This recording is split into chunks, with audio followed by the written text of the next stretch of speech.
తెనాలి రామలింగడు అమ్మిన గుర్రం. ఒకసారి తెనాలి రామలింగడికి డబ్బు అవసరమైంది. రాజుగారిని అడగడం ఇష్టం లేక తన పక్కింటి వారిని అప్పు అడగాలనుకున్నాడు. కిషోరా, ఎలా ఉన్నావు? నాకు 100 బంగారు కాసులు అప్పివ్వగలవా? నేను 1 నెలలో తిరిగిచ్చేస్తాను.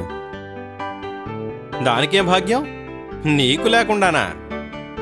100 బంగారు కాసులు ఇస్తాను, 50 కాసులు వడ్డీ. 1 నెలలోపు ఇవ్వకపోతే నీ గుర్రాన్ని అమ్మి వచ్చే డబ్బులు మొత్తం నాకివ్వాలి, సరేనా? రామలింగడి గుర్రానికి 300 బంగారు కాసులైనా వస్తాయని కిషోర్ తలచాడు. సరే కిషోరా, నువ్వు చెప్పినట్లే చేస్తాను. చెప్పినట్టుగా రామలింగడు కిషోర్కి డబ్బు చెల్లించలేకపోయాడు. అందువల్ల ఇద్దరు గుర్రాన్ని అమ్మడానికి సంతకు వెళ్లారు. అక్కడ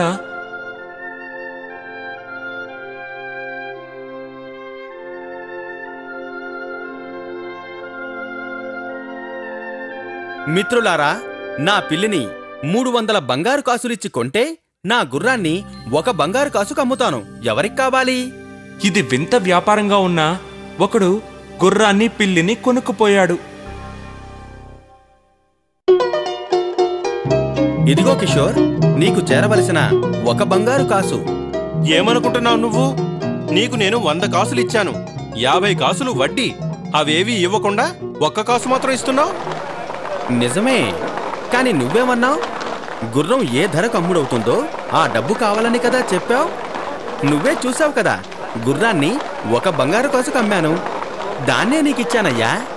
తాను రామలింగడి చేత మోసగించబడ్డానని కిషోర్ గ్రహించాడు. రామా, కనీసం నేనిచ్చిన 100 బంగారు కాసులైనా ఇవ్వవయ్యా. అదేమీ వీలు కాదు. నువ్వు చెప్పినట్లే ప్రవర్తించాలి, లేకుంటే రాజుగారితో చెప్తాను. రామలింగడు చెప్పిందే రాయలవారు నమ్ముతారని కిషోర్కి తెలుసు. అందుచేత మరో దారి లేక ఆ 1 బంగారు కాసుని తీసుకుని ఇంటి దారి పట్టాడు.